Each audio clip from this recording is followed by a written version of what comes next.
ओंकाराय नमो नमः। प्रक्षालित सकल भूतल कलंका मुनिविरूपासीतीर्था सरस्वती अर्जुनो दुरिदम् अज्ञानतिमिरां ध्यानं ज्ञानाञ्जनशलाकया चक्षुरुन्मीलितमेन तस्मै श्रीगुरुवे नमः। श्रीपरम गुरुभ्यो नमः। परम्पराचार्य गुरुभ्यो नमः। सकल कर्म भवि जीव मना प्रतिबोधकारक मिदं शास्त्रं श्री मरणकंडिकानां देयम् अस्य मूलग्रंथकर्तार श्री सर्वज्ञ देवा तदुत्तर ग्रंथकर्तार श्री गंधर्देवा प्रतिगंधर्देवा तेषाम् उच्चानुसार मासाद्य सकल कीर्ति अमित गति आचार्येण विरचितम् इदं शास्त्रं श्रोतार सावधानतया शृण्वन्तु। मंगलम भगवान वीरो मंगलम गौतमो गनि मंगलम कुंद कुंदाद्यो जैन धर्मोस्तु मंगलम सर्वमंगल मंगल्यम सर्वकल्याणकारकम प्रदानं सर्वधर्माणां सनं वंदे विद्या वंदे सन्मति। सिद्धान्नत्वार्धादिच्च चतुर्धाराधनाफलं क्रमेणाहं ध्रुवं पक्षे स्वस्वरूपोपलब्धे। पंच परमेष्टि भगवान की, अहिंसामय विश्व धर्म की, सिद्धांत शास्त्र की, परम पूज्य आचार्य अमित गति महामुनिराज की, शांत शांत चारित्र चक्रवर्ती प्रथमाचार्य शांति सागर जी महाराज की, संत शिरोमणि आचार्य गुरुवर विद्यासागर जी महाराज की, शांत मूर्ति वात्सल रत्नाकर आचार्य गुरुवर सन्मति सागर जी महाराज की, 3,9 करोड़ महामुनिराजों की।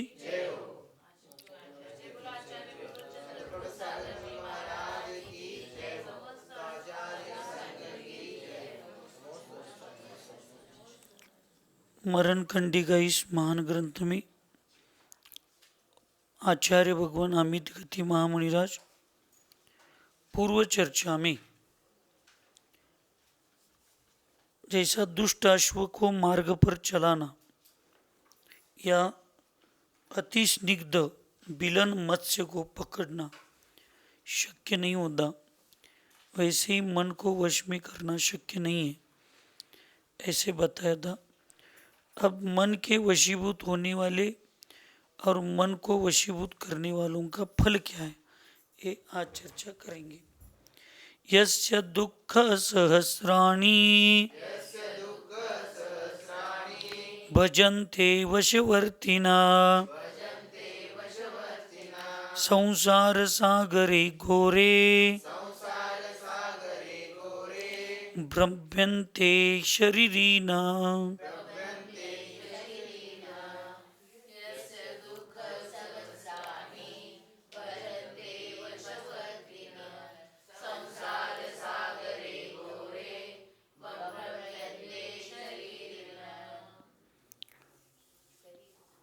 इस मन के वशीभूत होने वाले, यानी मन को वशीभूत नहीं, मन के वशीभूत होने वाले जो जीव होते हैं वो संसारी जीव सहस्र दुख सहते। जो मन के वशीभूत होते हैं उनको सहस्र दुख भोगना पड़ता है, और जो मन को वशीभूत करते हैं उनको सहस्र सुख का आनंद आता है। और घोर संसार सागर में परिभ्रमण करता है जो मन के वशीभूत है वो, और जो मन को वशीभूत करता है वो संसार परिभ्रमण का नाश करता है, और मन के वशीभूत होता है वो संसार परिभ्रमण में घूमता रहता है। इसलिए मन के वशीभूत होना है या मन को वशीभूत करना है, ये सब अपने अपने विचारों को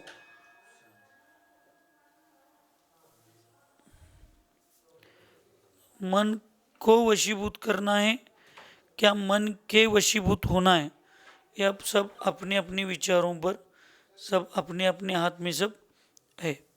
संसार परिभ्रमण करना है तो मन के वशीभूत होना है, और संसार के परिभ्रमण को नाश करना है तो मन को अपने वश करना। संसारकारिणो दोषा रागद्वेषो महादय जीवाणां यस्य रोधेन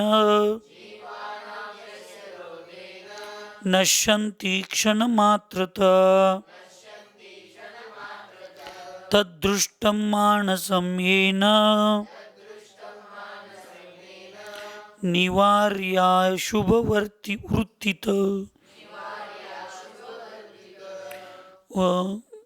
प्रवृत्तशुभसंकल्पं स्वाध्याये क्रियते स्थिरम्।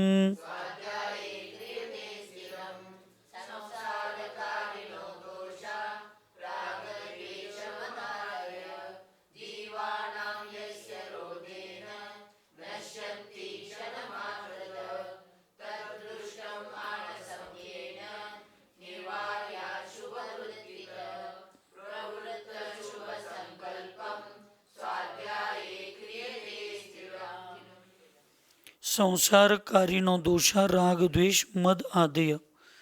संसाराच्या परिभ्रमणाला जी कारणं आहेत, दोन प्रकारचं मत आहे. म्हणजे एक व्याख्या, अर्थ तोच आहे की चतुर्गतीमध्ये परिभ्रमणाला पण संसार म्हणायचं आणि पंचपरावर्तनाला सुद्धा संसार म्हणायचं. ह्या संसाराच्या परिभ्रमणाला कारण काय आहेत म्हणून तर दोष. काटले दोष? राग आणि द्वेष, मद आदयमध्ये सगळं आलं. क्रोध, मान, माया, लोभ, अहंकार आदी जेवढे दोष आहेत ते. जीवाणाम यस्य रोधेन नश्यन्ति क्षणमात्रात. जे या जीवांचे सगळे जे दोष आहेत, हे सगळे दोष नश्यन्ति नाश करतो. किती? क्षणमात्रामध्ये. कशामुळे? कशामुळे? मनाला जर वशीभूत केलं तर.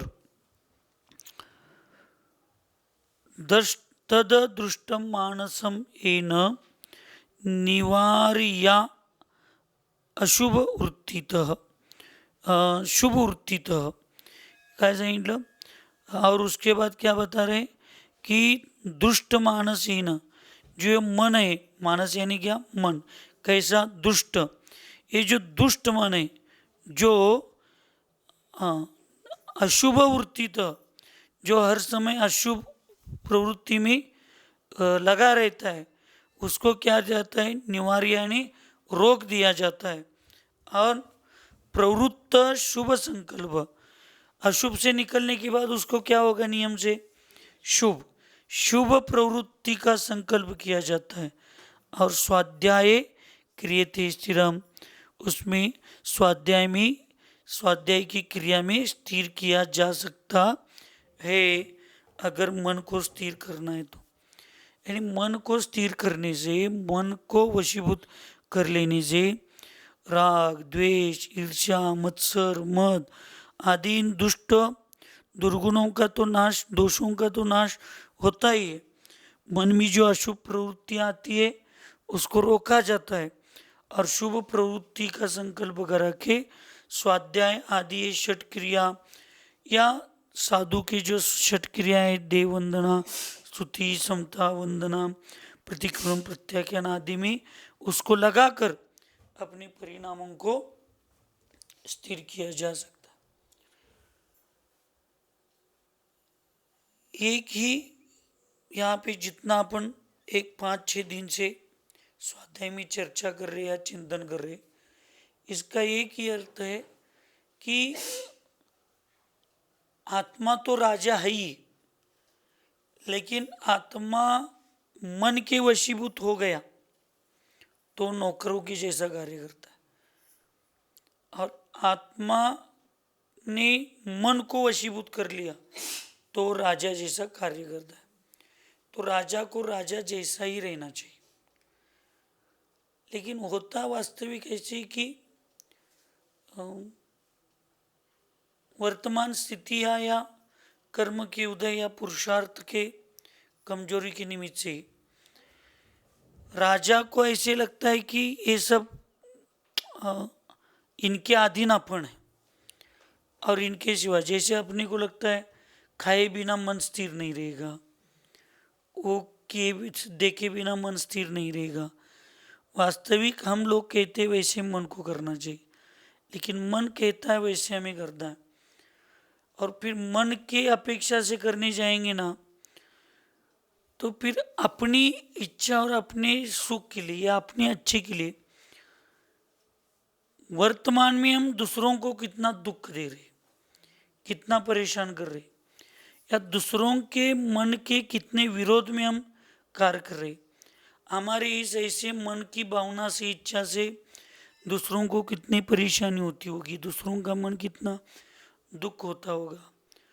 लोग अपने से दूर जाना चाहते हैं, लेकिन हम इतना समझने के बाद भी हम अधिकार जमाना या उनसे कुछ अपेक्षा करना, ये सब चीज़ों को हम करना चाहते, और सब हमें मालूम होता है, फिर भी हम करते।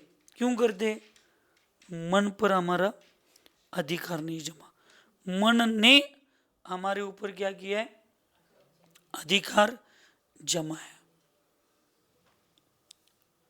और फिर वर्तमान का जो है, हम सुख की अपेक्षा से जो दूसरों को इतना दुख परेशान कर रहे, तो क्या होता है फिर भविष्य में वो दुख स्वयं को भोगना ही पड़ता है, क्योंकि जैसी करनी वैसी भरनी। लोग हमें अच्छे के लिए भी वो अब बता रहे कि अब आपका ज़्यादा हो रहा है, अब आपसे लोग परेशान हो रहे, लेकिन हमें लगता है कि नहीं, ये हमारा अधिकार है, हम उसको जमाएंगे, करेंगे। फिर एक बार ऐसे होता है कि लोग सब छोड़ के चले जाते, शरीर से नहीं गए तो कम से कम मन से तो अपना सब स्थान निकल जाता है। फिर वो पारिवारिक हो, समाज हो, धर्म हो, संघ हो, कहीं पे भी हो, और फिर बाद में परेशानियां विकल्प तर्क समझ कर नहीं ले सकते। आज मैं बता रहा हूं, मैं भी यही कर रहा हूं, दूसरों को बहुत अच्छे से बताता हूं मैं। कल एक बात मैंने 5 बजे सुशांत को बोली थी, और वो सब चीजें रात को 10 बजे सामने आ गई।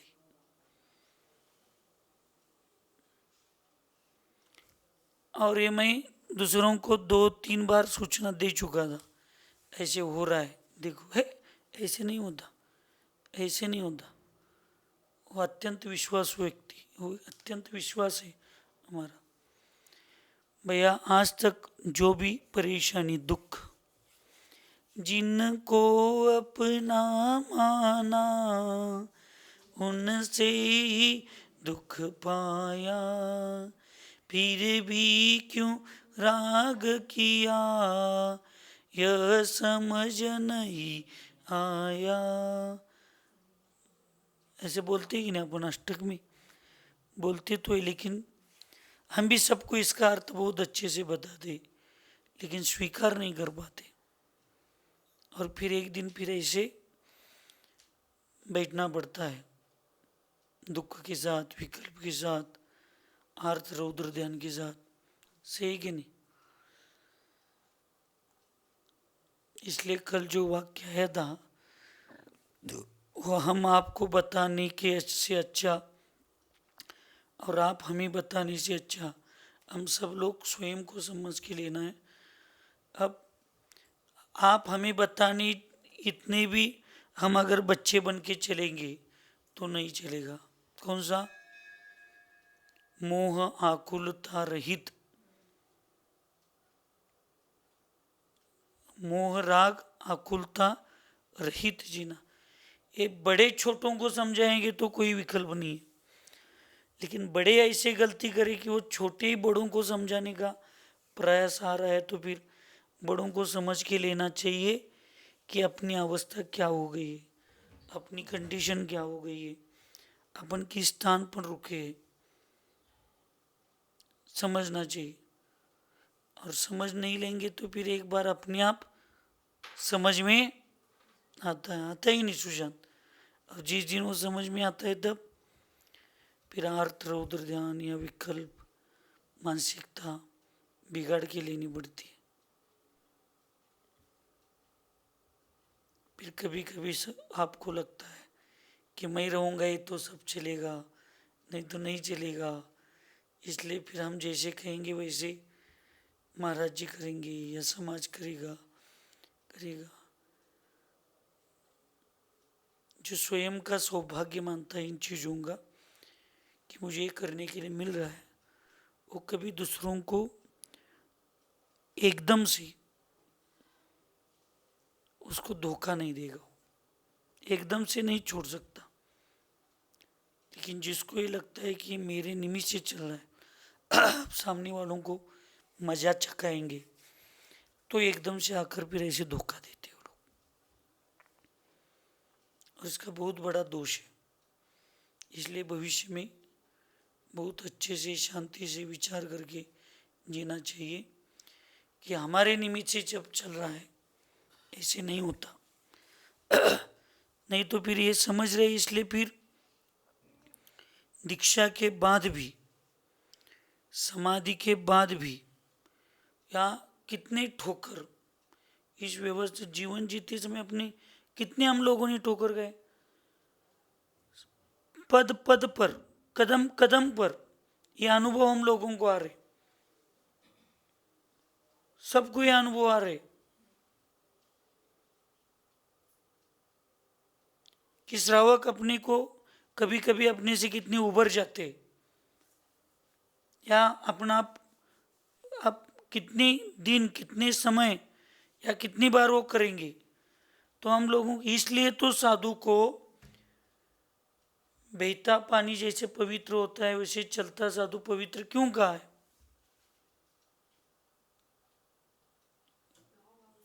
गांव गांव में घूमना चाहिए, अलग अलग जगह जाना चाहिए।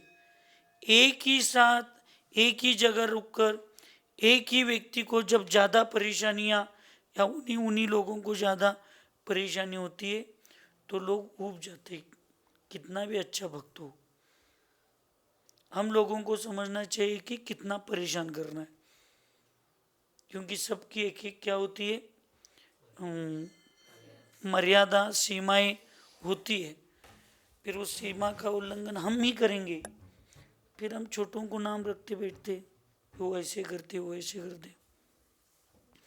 इसलिए अपन समाज में घूमते तो समाज की व्यवस्था देखकर अपने को लगना चाहिए हम विहार करें क्या ना करें। लोग हमें विहार कराने जैसी परिस्थितियां सामने रखेंगे तो समझना हमारी साधुता व्यर्थ है। वो समझ में आनी चाहिए सूचना। और कब आती है सूचना समझ में?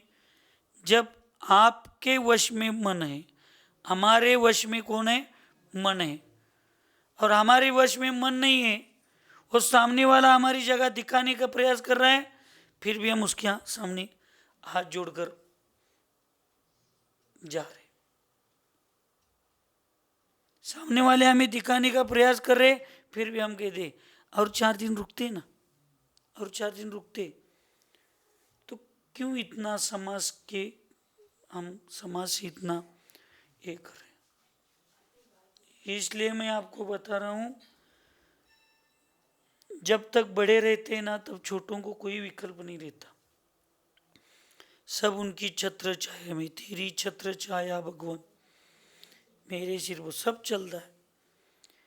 जब बड़ों का छत्र हरता है, निकल जाता है, और फिर भी हम वैसे ही पहले जैसे जीने का प्रयास करेंगे तो समाज तो ठीक है, 1 2 3 बार सहन करती है, 4थी बार दिखाती है जगह। इसलिए कहीं पे भी अपनी गौर, समाज सूचना 2 माध्यम से देती है, एक चौके के माध्यम से और एक आपके स्वाध्याय या प्रवचनों के माध्यम से। और दोनों सूचनाएं अगर हमें समझ में नहीं आती तो समझ लेना हम मन के वशीभूत हो गए, मन हमारे वशीभूत नहीं।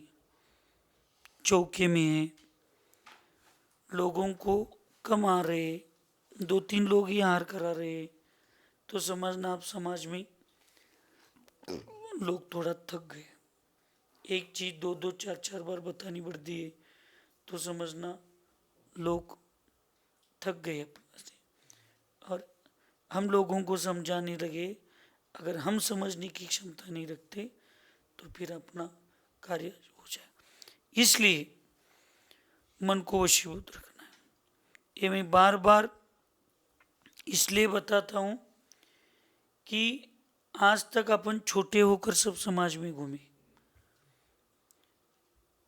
हमें भी डिसीजन लेने की इतनी क्षमता नहीं थी, क्योंकि इधर जाना है उधर जाना है सब आचार्य जी बताते थे, तो कब कहाँ जाना है किधर जाना है ज़्यादा विकल्प नहीं रहता था। और पंच कल्याण आदि आदि पूजाओं में भी मान लीजिए कुछ ऐसे हो गया तो आचार्य जी के आदर या आचार्य जी के इसमें लोग समझ के लेते थे, और लोग समझ के लेते हैं तो हम छोटों को लगता है कि हम कुछ गलती नहीं कर रहे, हम सही चल रहे। सामने वाले के व्यवहार से समझना चाहिए शायद हमारी कुछ गलतियां हो रही है या हमारे निमित्त से सामने वाले परेशान है, और अपन तुरंत जाकर उनसे क्षमा याचना करके उनसे, ऐसे लग रहा है हमें 2 दिन से कि शायद हम कुछ गलत, हमारी कुछ गलतियां हो गई है तो मेरे समझ में नहीं आ रही है, आप बताओ करो। एक क्षमा गुण भी आत्मा का गुण होता है, लेकिन ये क्षमा आत्मा कब मांगती है? अगर आपके वश में मन है तो सामने वाले से क्षमा मांगने के लिए आत्मा को कोई रोकता नहीं है, और आप मन के वशभूत है तो आत्मा को मन रोकता है। क्यों? क्या मांगने की जरूरत है बार बार? कोई जरूरत नहीं है। तो हमारी प्रवृत्तियां ऐसी ही होती है। तो इसलिए तो ये क्षमा मांगना ये जो गुण है ये भी देखिए जो स्वयं के आत्मा के गुणों से प्रेरित है वो सब करता है, जो दूसरों के गुणों से प्रेरित है वो कुछ नहीं कर सकता काम। इसलिए मन को अपने वश करना चाहिए, नहीं तो ये सब क्रोध राग द्वेष मद ये सब जो चीजें हैं ये फिर काम करने नहीं देती। इसलिए अब तो माता जी ने संलेखना को अपनी साधना को इतने अच्छे से वो स्वीकार करके अपने अपनी कार्य कर रहे। आप लोगों को अब ये स्वयं को और अपने साथ वालों को संभालने का अभ्यास ज्ञान और वो क्षमता वो योग्यता लानी चाहिए। पूर्व में अपन माता जी को बताते थे, आज अपन महाराज जी को बताना है, लेकिन ये बताने की और ये कुछ करने के प्रसंग ही हमारे ऊपर ना आ जाए, इतने हम एक दूसरों के प्रति अच्छे रहने का प्रयास करना चाहिए, क्योंकि हम आत्मा का कल्याण करने के लिए आए, मन का कल्याण करने के लिए नहीं है। अगर मन का कल्याण करने की बात करेंगे तो मन आपको कहीं भी ले सकता है। इसलिए आचार्य जी कहते हैं मन की नहीं मन से करो, जो भी कार्य करना है धर्म का आदि जो भी, वो मन में आए वैसा नहीं करना, अच्छा क्या बुरा क्या समझ के लेना और मन से करना, यानी उसमें अपनी समर्पण करना। फिर देखो काम कितना अच्छा होता है, बहुत अच्छा होता है। फिर प्रश्न किया किसी ने कि स्वाध्याय में मन कैसे स्थिर होता है और उसका क्या फल है, तो उत्तर में बताते हैं दुष्ट मन को विकारी भावों से हटाकर रत्नत्रय में स्थापित करने से मन स्वाध्याय में अर्थात समीचीन तत्व चिंतन में स्थिर हो जाता है। और स्वाध्याय में मन स्थिर हो जाने से साधु के समता भाव जागृत हो जाते। दुष्ट मन के विकारी भावों को हटाकर रत्नत्रय में स्थापित करने से मन को क्या होता है, स्वाध्याय में अर्थात समीचीन तत्व चिंतन। हम लोग स्वाध्याय को क्या समझते हैं माता जी? स्वाध्याय को हम क्या समझते हैं? शास्त्र सामने लेकर बैठना, पढ़ना, इसको स्वाध्याय। स्वाध्याय ये नहीं है। अब वास्तविक हमारा स्वाध्याय पूर्व में जो हमने पढ़ा है, जो समझा है, जिसको चिंतन किया है स्वयं ने या गुरुजनों से, अन्य लोगों से, जो समीचीन ज्ञान हमने आज तक स्वीकारा है, श्रद्धा स्वीकारा है, उसका चिंतन करना है। जो काम आज दुरुक्कर मैडम और देशमानी काकी कर रही है, वो काम आपको करना है, लेकिन वो अलग स्थान पर कर रहे, आपको अलग स्थान पर करना है। क्या है समाधि का मतलब? क्या है बताइए? अब इन दोनों का नाम लेकर मैंने बताया।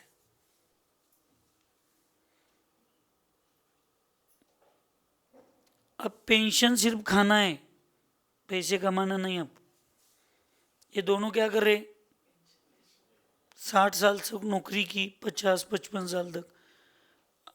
अब उस समय पैसे कमाया, उसमें से वो फंड आया होगा और आपने इतना अच्छा काम किया है, इसलिए आपको सरकार क्या दे रही है? अब पेंशन दे रही है। अब उनको कुछ काम करने की जरूरत है क्या? सिर्फ पैसे निकालना है, अपनी उदर निर्वाह करना है, दान धर्म करना है, बस। वैसे अब हमें समाधि का कार्यकाल जो होता है, वो जीवन भर जो ये ज्ञान को हमने कमाया है, इस ज्ञान को हमने जीवन भर क्या किया? कमाया है। अब उसको समाधि के स्थान पे क्या करना है? सिर्फ उसको याद करना है, चिंतन करना है और आराम से बैठकर उसको खाना है। अब भी हम बुढ़ापे में भी, रिटायरमेंट के बाद भी काम करके पैसे कमाएंगे, तो वो पैसे तो कमाएगा, लेकिन उसका आनंद ले पाएगा कभी? बुढ़ापे में भी पैसे कमाने वाला, उसकी जिंदगी बस कमाने में ही जा रही है, उसका उपभोग कब करेगा? कर सकता है क्या? नहीं। और रिटायरमेंट के बाद अब बस हमने बहुत किया है, अब सिर्फ पैसे लेंगे और अपने खा पी कर अपना धर्म ध्यान करेंगे। जो जीवन में मुझे करना नहीं मिला वो अब हम करेंगे। इसलिए अब इसके पहले क्या हो गया? समाज, संघ, साधु, व्यवस्थाएं, इसके साथ साथ स्वाध्याय, इसको अर्जन किया सब। उस समय ज़्यादा इच्छा होते हुए भी समय नहीं मिला ज़्यादा चिंतन करने का, ज़्यादा मनन करने का, ध्यान करने का।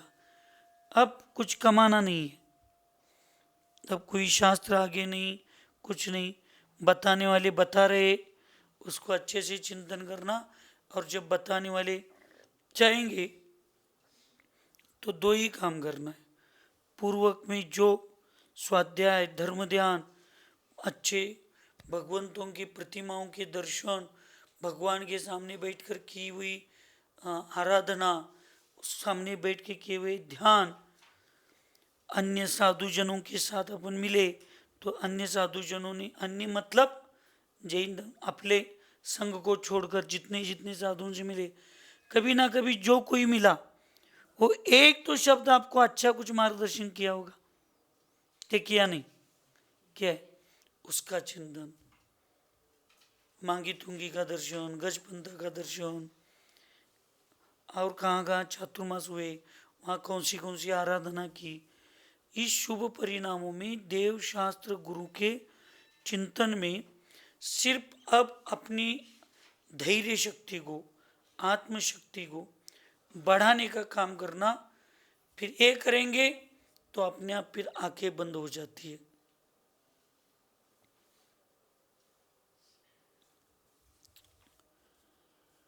पढ़ना लिखना सरल है, पकना बहुत सरल। पढ़ना लिखना सरल है, लखना बहुत कठिन। जिसने खुद को लख लिया वो बन गए फकीर। फकीर म्हणजे हे मागत फिरते ते फकीर नव्हे. फकीरचा अर्थ साधू संत. स्वतःला ज्यांनी शोधलं, स्वतःला ज्यांनी बघितलं, जिन्होंने देखा वो फकीर बन गए. वैसे इस रत्नत्रय में स्थापित करने से मन स्वाध्याय में, अर्थात स्वाध्याय का सही अर्थ क्या बताया, समीचीन तत्व चिंतन में स्थिर हो जाता है, चिंतन में स्थिर होता जाता है. और स्वाध्याय में मन स्थिर हो जाने से साधु के समता भाव जागृत हो जाते हैं. इसलिए समाधि के समय बताते हैं ना क्या क्या आक्षेपणी, ऐसे जो 4 प्रकार की कथाएं होती है, हाँ, उसमें से 2 प्रकार की कथाएं सुनने के लिए मना किया. क्यों?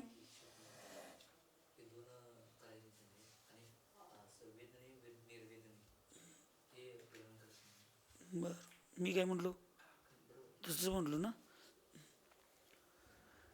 तो एक क्यों नहीं, स्वाध्याय में भी ऐसे समय पे क्या करना चाहिए.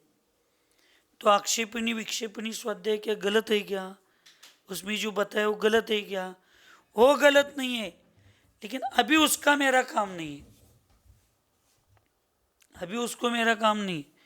ठंडी के दिन में ठंडी के ही कपड़े डालना चाहिए, गर्मी के दिनों में गर्मी के अनुकूल ही कपड़े पहनना चाहिए, बारिश के दिनों में बारिश के जैसे ही कपड़े पहनना चाहिए.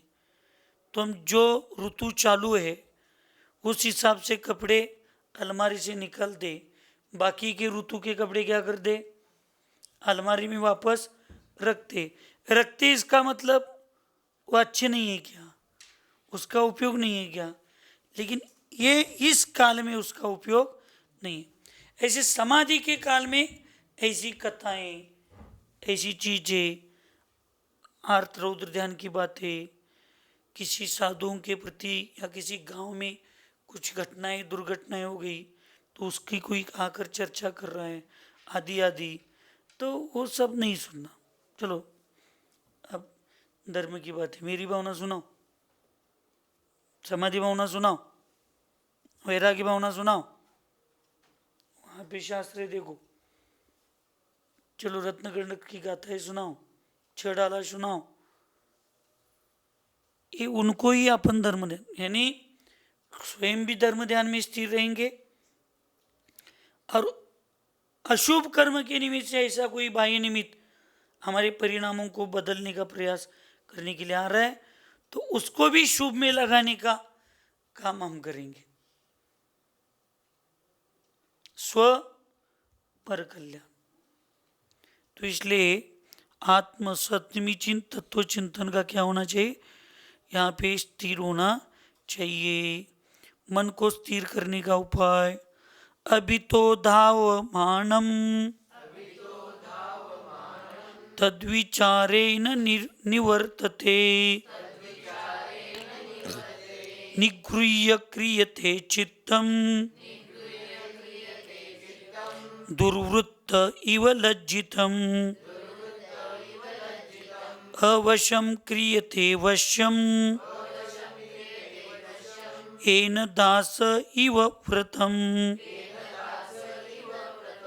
सामान्यं निश्चलं तस्य सर्वदाप्यवतिष्ठते. और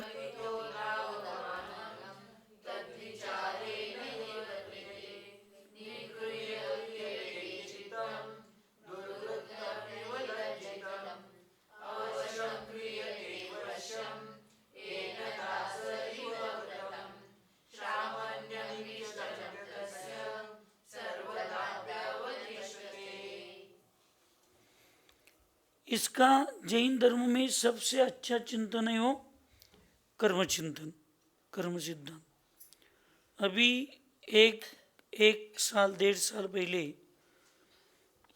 वयावृत्ति के समय कुछ देख रहे थे बच्चों के साथ, तो वहाँ पे एक टीवी पर या एक प्रोग्राम आता है, छोटे छोटे बच्चे गाते और उसकी स्पर्धाएं होती है, लाफ्ट सॉन्गर या सारे गम। ये सारे गम पुराना हो गए, अभी नए आ गए। छोटे छोटे बच्चों की स्पर्धा रहते तो गाने की, तो थोड़े आवाज़ अच्छा नहीं, फिर भी वो भजन आदि का थोड़ा इंटरेस्ट है, इसलिए वो सुनते रहते। अब उसका मुझे नाम मुंह पर है लेकिन एकदम से याद नहीं आ रहा। सबसे अच्छे गीतकार जिन्होंने गीत लिखे, यानी वो गीत इतने फेमस हो गए आपके ज़माने में, क्योंकि जो मैं 1.5 साल पहले देखा था उस समय उनके हाथ पैर काँप रहे थे, उनकी उम्र 80 से ज़्यादा हो गई थी। 80 नहीं, बहुत पुरानी, ऐसे बोलना नहीं आ रहा ऐसे। उनको वहाँ पे बुलाया था एक, और उनके गीत के वो एपिसोड उनके गीतों पर था।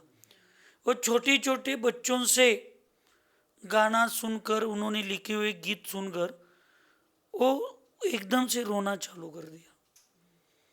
आपको यकीन नहीं होगा माता जी, जिन्होंने कम से कम 200-250 गीत लिखे होंगे और उसमें से 80% गीत अत्यंत फेमस हुए हैं, ऐसे गीत लिखने वाले इतने अच्छे व्यक्ति की परिस्थिति उस समय ऐसी थी कि वो किराए के घर में रहता था।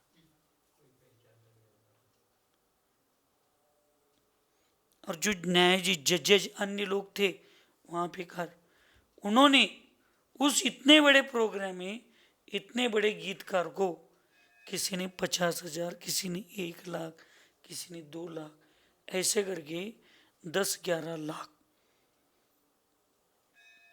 की राशि उनको सहयोग में दे दी। यानी आज जिनके गीत सुनकर दुनिया अपने दुख को भूल रही है, वो लिखने वाले के जीवन में दुख कितने आए कि उसके आंखों पहुंचने के लिए आज कोई नहीं है। बच्चे छोड़ के चले गए, बहू देख नहीं रही है, पत्नी मर गई,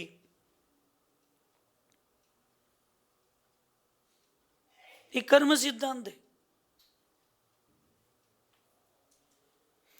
आज भी वो व्यक्ति अच्छा ही है, लेकिन पूर्व के कुछ ऐसे कर्म उदय में आ गए, जैसे अमिताभ बच्चन 93 के पहले उसको पैसे कहाँ रखना इसकी चिंता थी, और 93, 4, 5 या इस यहाँ पे किराए के घर में रहने की अवस्था आ गई। फिर ये कहाँ से आ गया, कौन बनेगा करोड़पति, और उसकी आवाज़ से फिर उसको अंदर ले लिया। आज फिर उसके पास पैसा बहुत है। कुछ समय रहते कर्मों के उदय की, कुछ अशुभ परिणाम, अशुभ कर्म उदय रहते, पाप कर्म के उदय। उस समय जो स्थिर शांत रहकर अच्छे विचारों से निर्णय करके कुछ अच्छा काम करने के लिए प्रयास करेगा, तो भविष्य में उसको बहुत सुख आता है। इसलिए जो भीड़ है, भीड़ नहीं है, वो अच्छे महाराज है इसलिए भीड़ है, ये महाराज अच्छे नहीं इसलिए भीड़ नहीं है, ये सब गलत है। जैन सिद्धांत की अपेक्षा से उनके आज वर्तमान में पुण्य का बहुत अच्छा उदय है इसलिए भीड़ ज्यादा है। आज इनके पुण्य का, कर्म का उदय कम है, अशुभ कर्मों का उदय है, इसलिए इनके पास भीड़ कम है। यही जैन सिद्धांत है। इसलिए किसी साधु को अपने पास ज्यादा लोग है या अपन जो कह रहे वो कर रहे, तो ज्यादा अहंकार नहीं आना चाहिए। और जो हमारे जैसे कुछ ऐसे छोटे मोटे साधु है जो भीड़ कम रहती है, तो दुख नहीं होना चाहिए हम लोगों को। क्योंकि जो आज दूसरों के पास देख रहे हैं वो कुछ साल पहले हमारे पास ये सब था,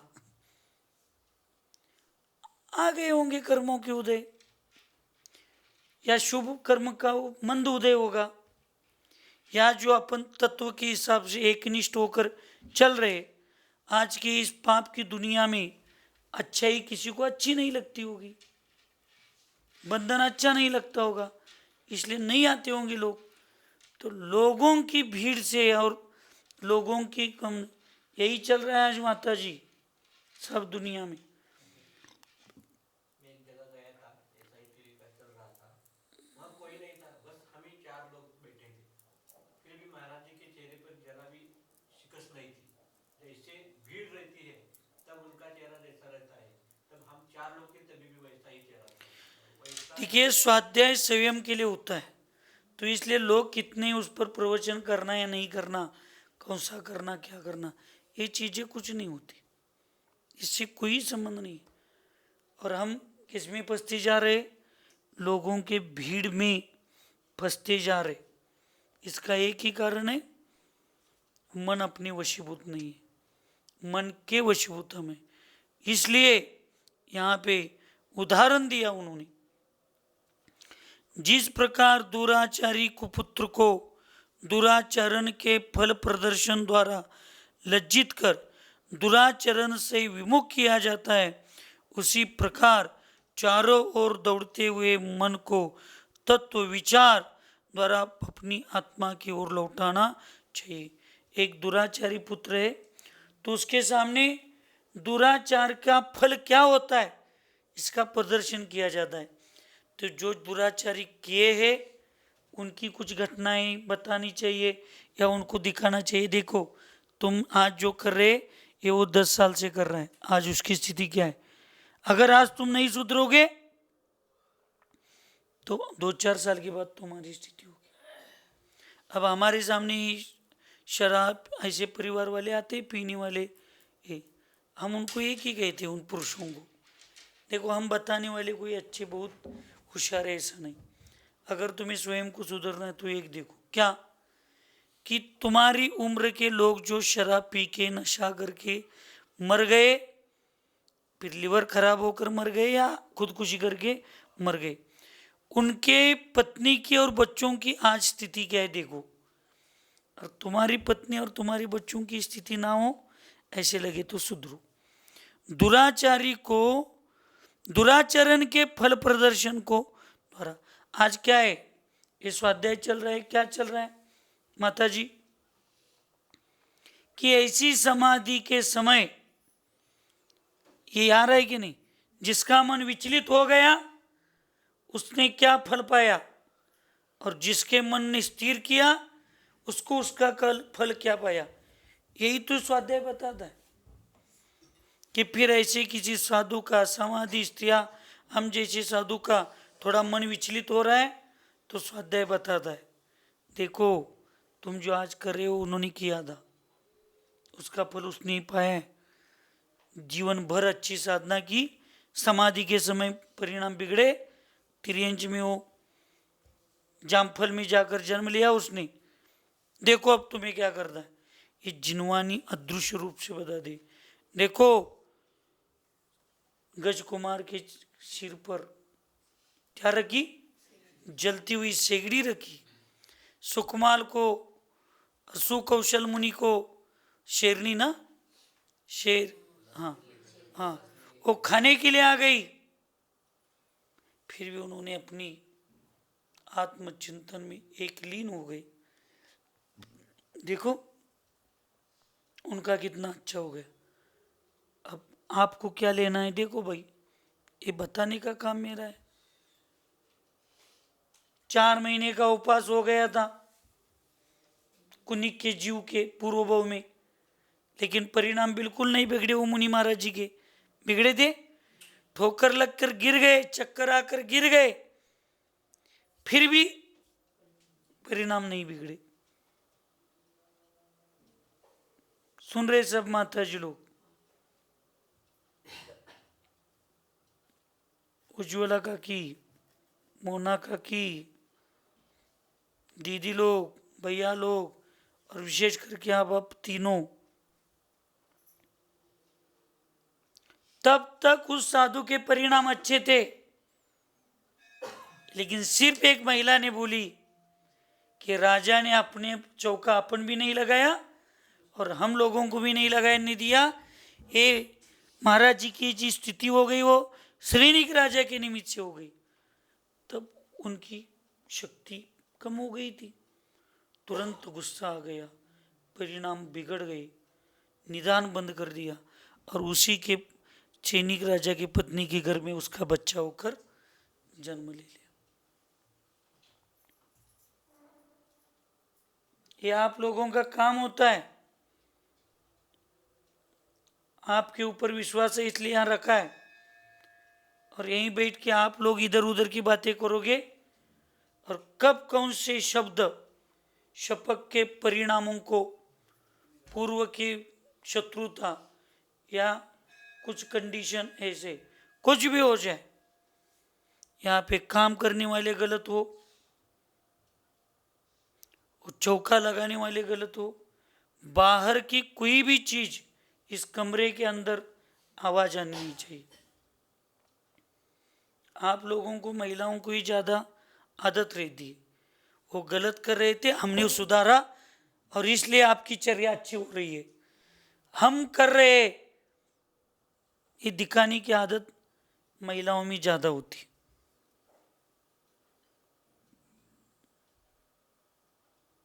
और इस फिर आपकी बुरी आदत से या आपकी स्पर्धात्मक, और अब क्या है, अब माता जी तो जा ही रही है, जा रहे हैं, अब मैं ही आपकी कैसी सच्ची शिष्य हूं, या चंद्रपूर सागर ही आपके समाधि के लिए कितने अच्छे प्यार से कर रहे। अभी हम लोगों को दिखाने का समय जागृत होता है, क्योंकि माता जी अब हमें अच्छी कहती हुई जानी चाहिए, और हमें अच्छा, मैं अच्छा हूं, चंद्रभूष सागर महाराज जी आपकी अच्छी सेवा कर रहे, ये दिखाने के चक्कर में अपने आप वीर सागर जी आपके प्रति सजग नहीं है, सरल सागर जी आपके प्रति सजग नहीं है, चंद्रकीर्ति सागर आपके प्रति सजग नहीं है। जहाँ पर मैं मेरी अच्छाई बताने का प्रयास कर रहा हूँ, तो यही काम है कि अन्य लोग गलत काम कर रहे हैं आपके प्रति।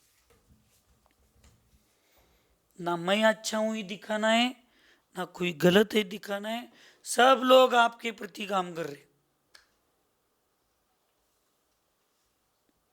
कल माता जी ने मुझे शाम को कहा कि मुझे विश्वास है कि मेरी बातें आप सुन के लेते, आपकी बातें मुझे सुनते, हमारे दोनों के विचार मिलते हैं, इसलिए तो मैं आपके पास समाधि लेने के लिए आ गई और आप मेरा बहुत अच्छा कर रहे।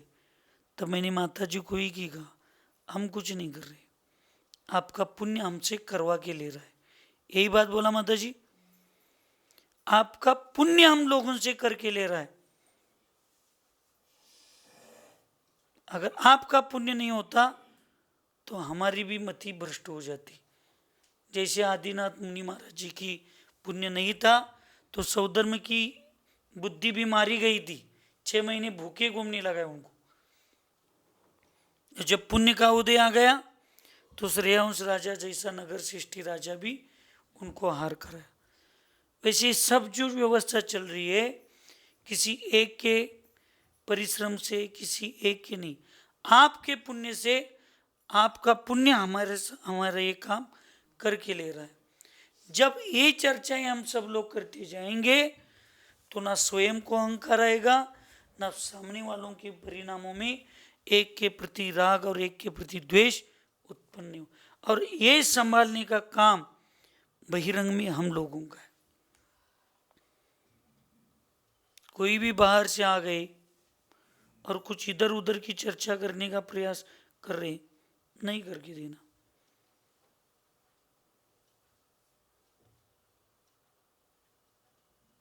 अपन माता जी को बोलना, माता जी थोड़ा विश्राम का समय हुआ है, आप विश्राम करो। हाँ आंटी चलो बाहर, बेटा बाहर चलो, अब माता जी के विश्राम का समय हो गया है, अभी आचार्य जी आएंगे फिर स्वाध्याय चालू करेंगे, चलो अब बाहर चलो।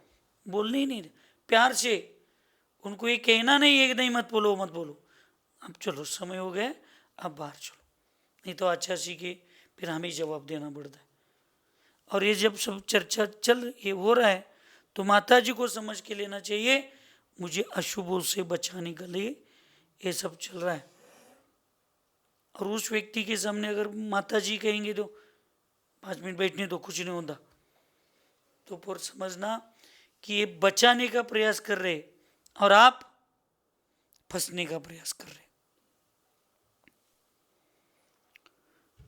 तो ऐसे कुपुत्रों को, दुराचारों को, मिथ्या दृष्टियों को समझ जाने के लिए भगवान के भक्ति का, सच्चे भगवान की भक्ति, उसको अच्छी चीजें भी दिखाना है और गलत चीजें भी दिखाना है।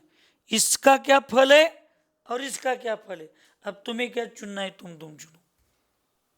अपने आप 90% लोग अच्छे ही चुनते। उसी प्रकार चारों ओर दौड़ते हुए मन को तत्व विचार द्वारा अपनी आत्मा की ओर लौटाना चाहिए।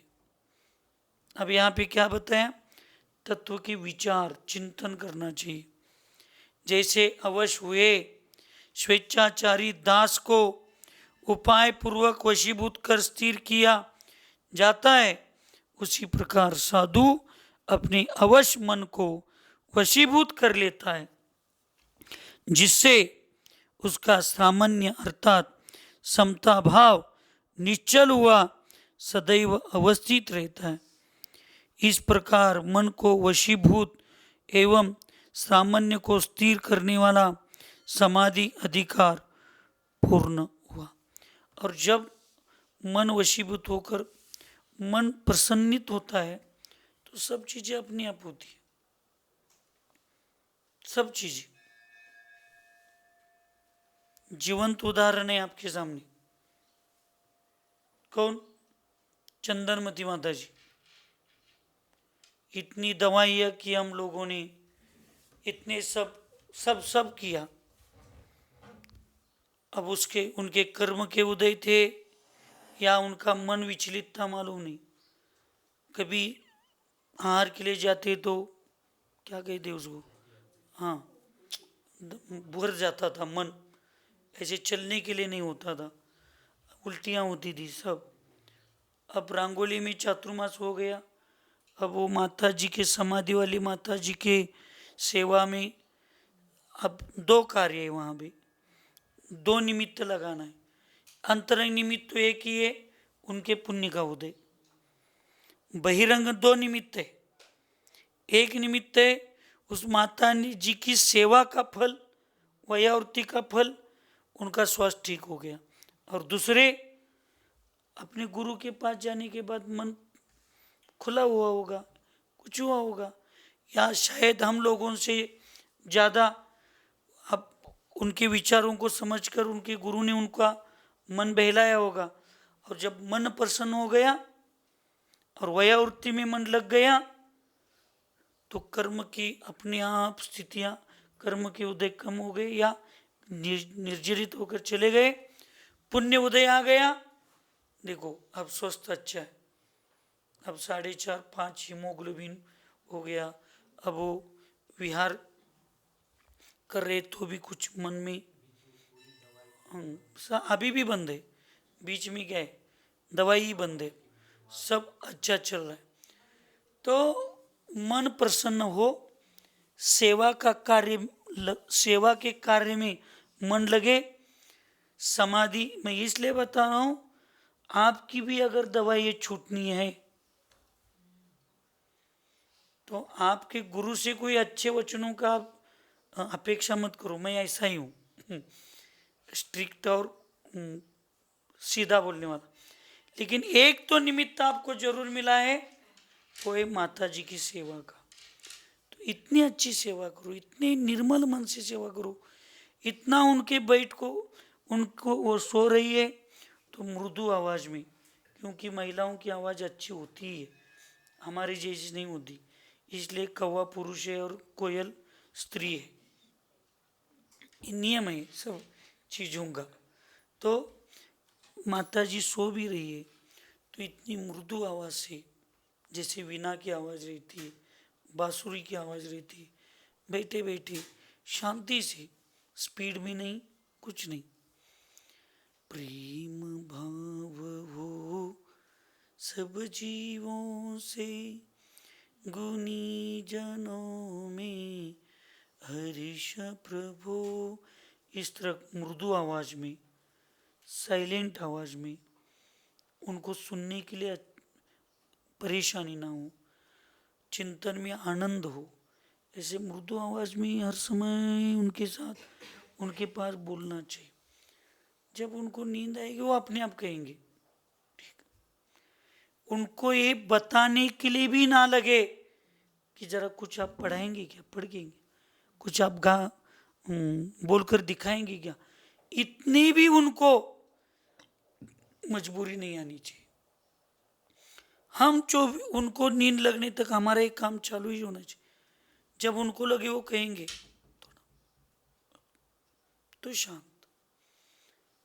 हमारी आवाज बंद होनी चाहिए, लेकिन हमारे भजन बंद नहीं होना चाहिए, क्योंकि वही वातावरण यहाँ पे सुरक्षित रखते।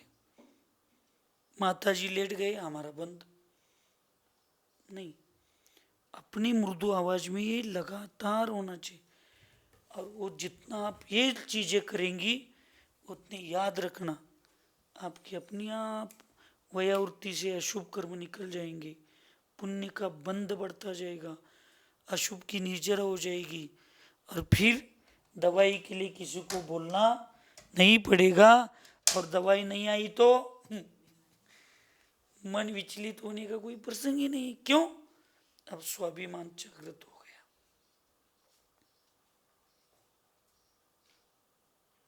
इससे छूटने के लिए सही कारण क्या है? तो सही कारण है शास्त्र स्वाध्याय, और रोग दूर होने का सही कारण है दूसरों की वयावृत्ति, औषध दान। अब आप तो औषध दान नहीं दे सकेंगे, हम लोग, हमारे पास क्या है हम दान देने के लिए? तो एक ही कर सकते, हम साधु, समाधिस्थ साधु, वयोवृद्ध साधु के प्रति वयावृत्ति के लिए अपना समय समर्पित कर सकते, और उससे ही सब अच्छा होता है। यही कार्य। सुखी रहे सब जीव जगत में, कोई कभी न घबरावे, वैर पाप अभिमान छोड़ जग, नित्य नई मंगल गावे। ओम नमः। सबको क्षमा, सबसे क्षमा।